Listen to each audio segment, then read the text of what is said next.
Mika, Yeah. 7 ans de voyage déjà à travers le monde, en stop, avec un budget de 5 euros par jour. Un sacré grand voyage pour lequel tu as envie de partager plein de choses. Et, ça m'intéresse aujourd'hui de savoir quels sont les apprentissages, les enseignements que tu as retenus de ce voyage. Est-ce que tu pourrais me parler de quelques enseignements? Ouais. Imaginez qu'il y en a pas mal vraiment, sur ce long périple. Mhm. Il y a pas mal de choses que j'espère partager en peu de temps. Ouais. C'est comme résumer 7 ans en 7 minutes, tu vois. Et donc voilà, lister ça et ce qui me vient du cœur là de suite. C'est vraiment la première chose, c'est ce moment présent, de vivre pleinement. Voilà. Ouais. C'est vraiment d'être là tout le temps, donc au moment qu'on vit actuellement, Oui. ce moment précis, Ouais. comme là avec toi maintenant. Ouais. Ce moment précis. L'autre, c'est forcément le rapport en fait à la consommation et au désir, Ouais. d'avoir un contrôle là-dessus, sur toujours le consommer plus. D'accord. J'ai appris à vivre de très peu. Ouais. Il y a aussi le fait d'enlever toutes ses peurs et ses craintes. Donc ça, c'était au début, en lâchant un travail, où j'étais salarié, en quittant tout pour partir. Oui. Ou comme ça peut être à l'entrée en Iran, où c'était un peu l'inconnu pour moi au début. Ouais. Et toutes ces peurs et ces craintes se sont enlevées au fur et à mesure, avec la confiance en l'homme qui s'est décuplée. Parce que j'ai eu que des belles rencontres, de gens qui m'ont accueilli, reçu. Donc la confiance en l'homme c'est agrandi. Et la confiance aussi en moi, bien sûr, qui s'est agrandie, dans le sens où j'ai pu réaliser que quand on persévère sur un projet, sur quelque chose, on peut vraiment y arriver. Voilà. J'ai vu aussi qu'il fallait savoir persévérer sur des projets comme là, de partir au bout du monde en stop. Parce que ça n'a pas toujours été facile. Il y a eu des galères aussi. Du coup, c'est vraiment de persévérer sur ce qu'on veut réaliser, ses rêves. D'accord.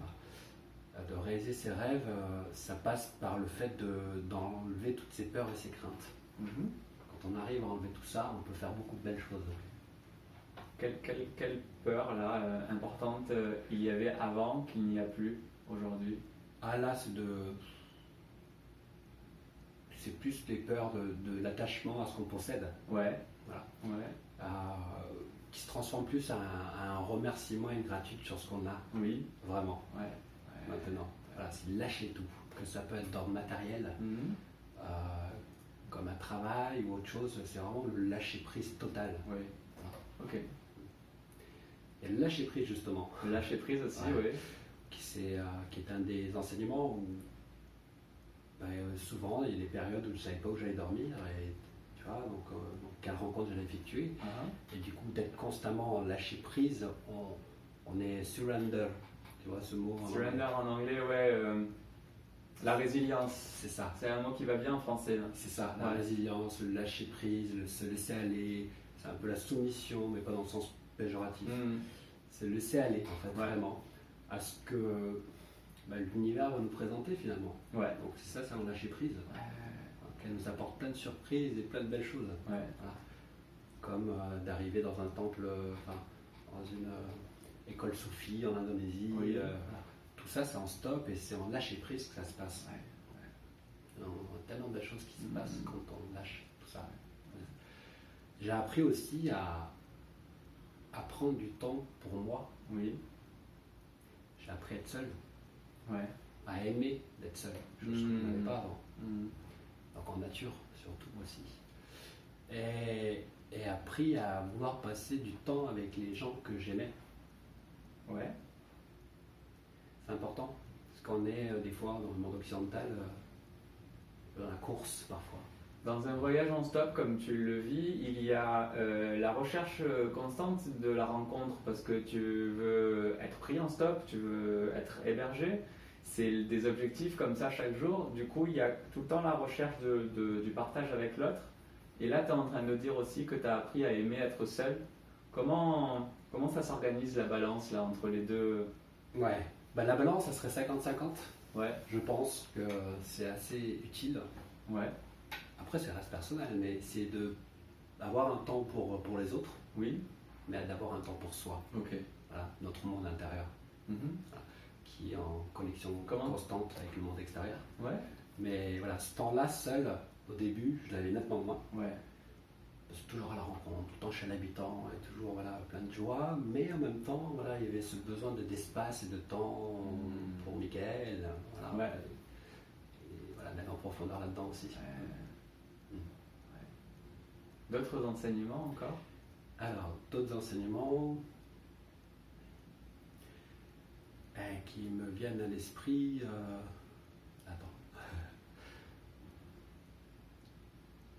Donner sans recevoir, j'en ai parlé, il me semble. Parle-nous de ça, ouais. On reçoit beaucoup en fait. Ouais. Voilà. On reçoit beaucoup de générosité dans une expérience telle quelle. Oui. Ça peut être l'hospitalité à la maison, voilà, d'accueillir dans sa voiture pour un trajet, et de savoir, voilà, oui, ça me revient. Oui. C'est de savoir demander en fait. Okay. Oser demander. Et on n'a pas des fois le fait d'oser demander quelque chose dont on a besoin. Voilà. Et ça, les gens les plus heureux, ce sont ceux qui savent demander, mais surtout ceux qui sont heureux, c'est ceux qui savent donner. Et de recevoir beaucoup de générosité, c'est vrai que c'est pas toujours facile. Voilà. On a tendance à avoir du mal à recevoir. Et là, c'était en Papouasie-Nouvelle-Guinée, où une personne, chaque personne, quand elle accueille, elle donne un ananas. Oui. C'est la tradition là-bas. Et toi, tu te retrouves avec 4-5 ananas parce que tu n'as pas le droit de refuser. C'est impoli. Donc la règle là-bas, c'est de recevoir cet ananas-là. Je ne refuse pas, mais tu donneras à quelqu'un d'autre. Voilà. Et ça, c'était une belle leçon. De savoir donner, de savoir recevoir sans forcément donner en retour.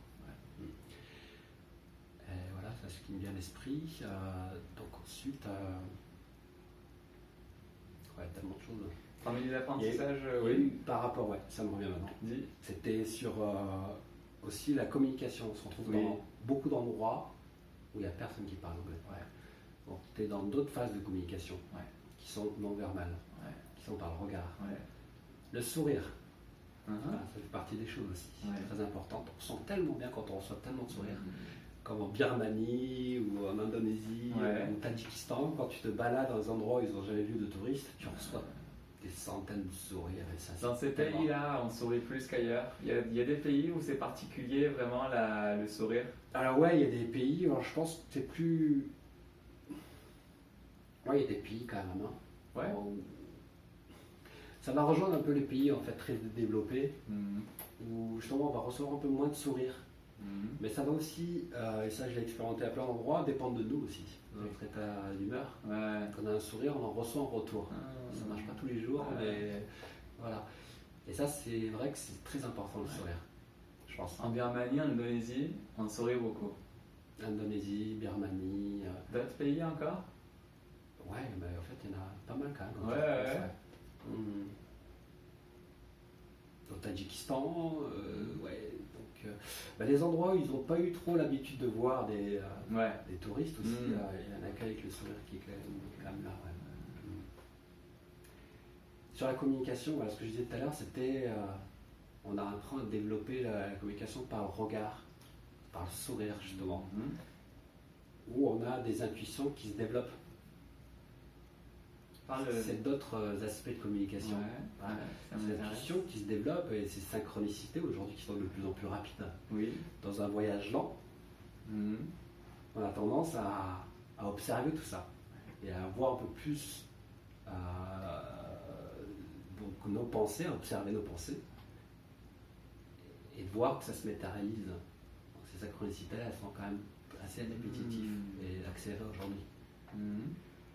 Pouvoir de manifestation également. Donc on voit qu'on crée beaucoup de choses, que notre pensée attire beaucoup de choses qui se réalisent finalement. Il faut bien faire, toujours une bienveillance là-dessus. Ça fait penser aussi au non-jugement. Je me suis retrouvé dans un endroit où ben, je ne ressentais pas le jugement de l'autre, que ce soit même atelier vestimentaire ou autre, on se sent tellement libre. Voilà, un des plus gros enseignements, c'est les trois, c'est les trois qui me viennent à l'esprit maintenant aussi, c'est cette liberté de faire vraiment ce qu'on veut et ce qu'on aime. Cet éveil spirituel. L'éveil spirituel aussi. Oui. Et puis cette connexion à la nature qui est là. Quoi. L'éveil spirituel, tu veux nous en parler? Bien sûr, l'éveil spirituel, c'est sûr qu'avant mon voyage, j'étais moins intéressé par cet éveil spirituel. Et au fil du temps et au fil de mon voyage, son intérêt était de savoir et comprendre l'homme à ce niveau-là. Avec plein de différentes expériences spirituelles, avec des maîtres qui ont croisé mon chemin, pas par hasard, parce que le hasard n'existe pas, et qui m'ont enseigné. Il y a eu des tas d'expériences, comme des Amérindiens en Amazonie, qui ont donc des médecines dans lesquelles ils sont assez connectés pour soigner. Voilà, comme ça peut être des maîtres soufis en Indonésie, des chamans qu'on croise en Mongolie, ou des tas de rencontres. Dans ton parcours à travers le monde, oui, tu t'es arrêté parfois avec des enseignants, des maîtres, des chamans qui t'ont initié à des pratiques. C'est ça qui s'est passé. Et là, donc, ces centres d'intérêt changent. Du voyage, c'était pas le cas, mais après, on parle là-dessus, quoi. Et sur son monde intérieur aussi. Pour toi, c'est devenu une habitude d'aller à la recherche ou d'aller dans les chemins où c'était possible de recevoir des enseignements comme ça? Voilà. On arrive à ça, quoi. On quitte un peu le monde plus matériel. Ça fait partie des choses que tu aimes partager? De ce voyage? Oui. Aussi. Yes. Il